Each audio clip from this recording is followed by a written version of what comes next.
Assalamualaikum warahmatullahi wabarakatuh. Kembali lagi di channel Prayoga Muhammad. Gimana kabar kalian semua? Semoga baik-baik saja ya, dan dilancarkan segala rizkinya. Teman-teman semua lega ya rasanya ya, Pak Prabowo sudah dilantik. Sekarang Pak Prabowo sudah menjadi presiden kita semua, dan Mulyono sudah pulang kampung ke Solo.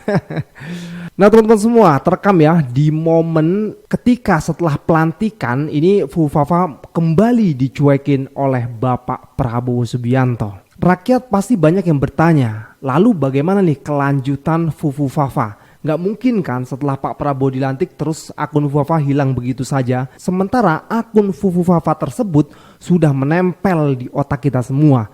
Kalau tidak dibereskan, otomatis kita jadi pesimis lagi nih dengan pemerintah, ya nggak sih? Nah maka dari itu, semoga setelah Pak Prabowo dilantik, Pak Prabowo akan membereskan ini semua.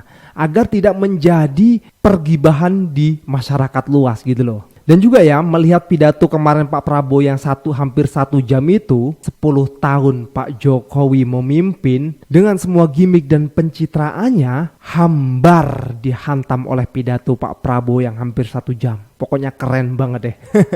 Oke teman-teman semua, kita lihat ya momen dimana Fufafa mulai dicuekin. Ini dia videonya.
Gimana teman-teman semua setelah melihat video tersebut? Coba kita amati lebih jauh ya, di mana Pak Prabowo sama Gibran itu masih berjalan beriringan. Ada Pak Jokowi dan juga Pak Maruf Amin di depannya. Nah ketika itu Pak Prabowo langsung nyamperin Pak Maruf Amin dan juga Pak Jokowi tanpa menggandeng Gibran alias ditinggalkan ya.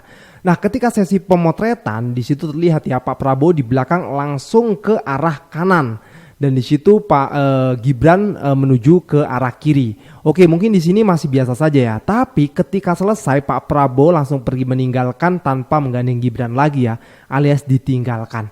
Dan di sesi yang terakhir di mana Pak Prabowo bertemu dengan Sultan Brunei Darussalam ya. Dan di situ terlihat ya Gibran ada di depan Pak Prabowo dan Mas Didit ada di sebelah kanan Pak Prabowo dan dikenalkan oleh Pak Prabowo kepada Sultan Brunei.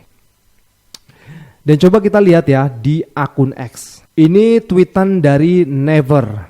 Bersambung, kita tunggu episode selanjutnya. Emot ketawa ya. Dan di sini video yang tadi kita lihat. Coba kita lihat komennya. Ya gimana lagi, nggak usah ada Fufafa aja bakal kagok katanya kan. Anak-anak mainnya sama anak-anak lah. Ini maksudnya ngomongin Gibran sebagai anak-anak ya. Dari Oktoberwin, bagaimana nggak dicuekin? Wapres numpang, negara kok dikirain mainan ngelolanya.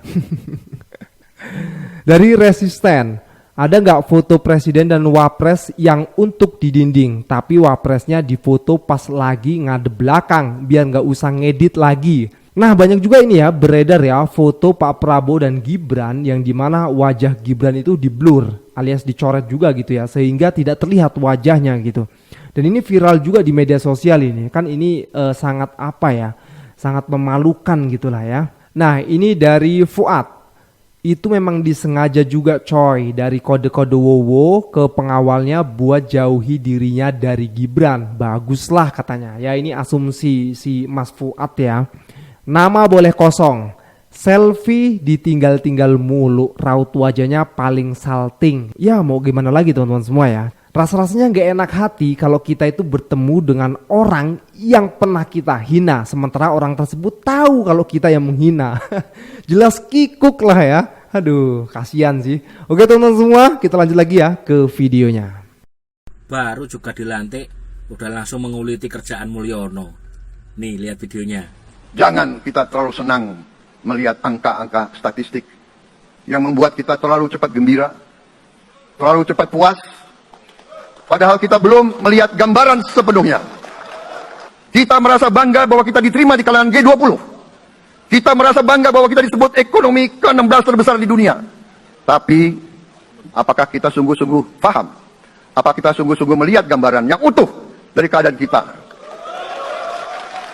Apakah kita sadar bahwa kemiskinan di Indonesia masih terlalu besar? Lah, kalau kita mah sadar, Pak. Kita tahu kalau kondisi negara kita itu emang sedang nggak baik-baik aja. Kita itu tak sekatarak dan sebotol ternak Mulyono yang nggak mampu melihat keadaan. Taunya cuma bagus, keren, berprestasi, cuma untuk menyenangkan Mulyono.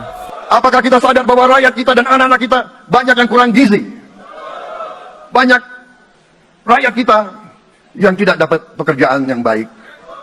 Coba aja kalau kami yang bicara seperti itu, Pak, pasti akan dikatain sakit hati lah, anak abah lah. Dan tak lupa saya juga ingin mengucapkan selamat atas dilantiknya Bapak sebagai Presiden. Semoga amanah, bekerja untuk rakyat, dan ingat atas janji-janjinya. Ya bener ya, gue jadi ingat nih kata-kata dari Bung Refli Harun. Kalau Pak Prabowo itu berpidato itu tidak bisa untuk menyembunyikan apa yang ada di dadanya. Maksudnya ya plong aja gitu, keluarin aja semuanya. Tidak seperti politisi yang lain gitu kata Bung Refli ya. Sehingga membuat Bung Refli itu senang kalau ngelihat pidato dari Pak Prabowo. Tapi memang iya ya, semoga Pak Prabowo memang konsisten benar-benar dengan apa yang diucapkan. Sehingga itu tentunya membuat kita sebagai rakyat itu akan bahagialah, akan sejahtera mempunyai pemimpin seperti Pak Prabowo. Ya kita doakan saja ya. Pak Prabowo itu menurut gue ya, harusnya kalau misalnya nggak disetir dan nggak diinfluence sama pihak lain, harusnya bisa jadi presiden terbaik di Indonesia. Harusnya. Patriot banget, rela mati untuk negara, nggak punya istri. Penting itu, anak-anaknya juga kemungkinan nggak bakal masuk politik, jadi nggak ada influence nepotisme ya. Udah konten, duitnya udah banyak, lu butuh apa lagi, gitu kan?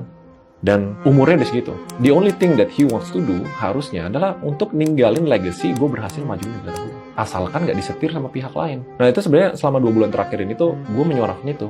Let him do his job. Gue punya harapan gede banget sama Pak Prabowo. Tapi kalau misalnya ada manuver-manuver lewat dewan apa, lewat anaknya apa, koalisi, partai untuk mengontrol satu kuasa, bahaya banget bro. Ujung-ujungnya kita hidup untuk nge-serve satu raja, bukan untuk negara kita. Sedih sih gue sih.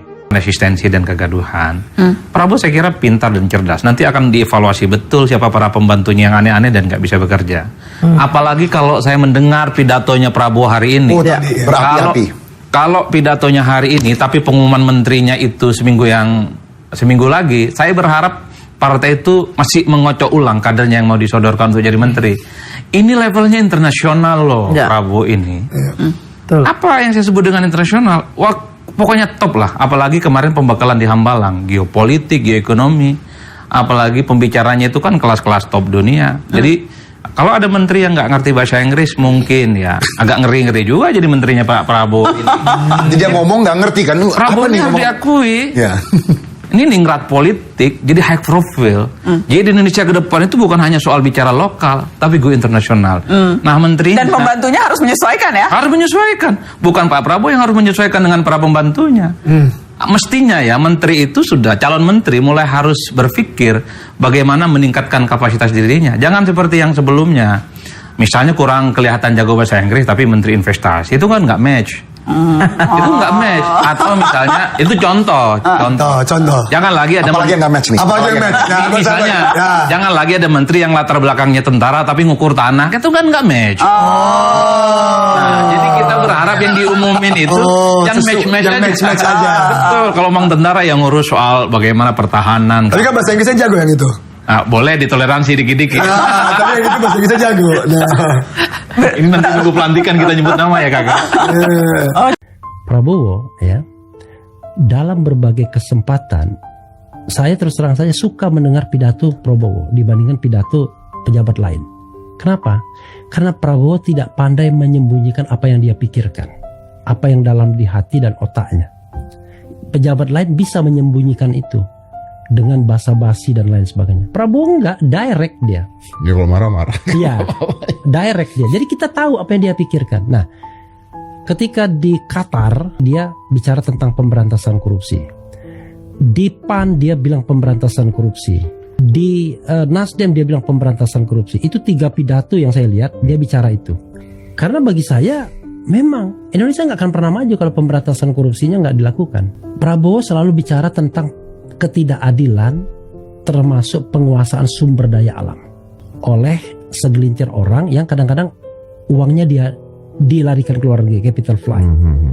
Dia bicara itu terus sebagai sebuah kekesalan dia, karena dia tahu betul sebagai pengusaha, dia tahu betul. Mudah-mudahan itu dia wujudkan pasal 33. Bumi, air, dan kekayaan alam yang terkandung di dalamnya dikuasai negara dan digunakan sebesar-besarnya untuk kemakmuran rakyat. Apa yang akan menjadi penghalang beliau? Penghalang beliau adalah elit-elit yang tamak dan rakus serta korup. Ini godaan kekuasaan dimanapun. Padahal yang paling bahaya adalah dengan teman seiring Anda. Karena dia yang bisa mematuk Anda. Apa gunanya image misalnya disukai, dibenci rakyat? Itu kan citra saja. Politik pencitraan ala presiden sebelumnya nggak perlu digunakan lagi. Anda kan nggak penting pencitraan. Ngapain saya presiden butuh pencitraan? Yang saya butuhkan adalah rakyat merasa sejahtera, ya kan? Dan itu real akhirnya.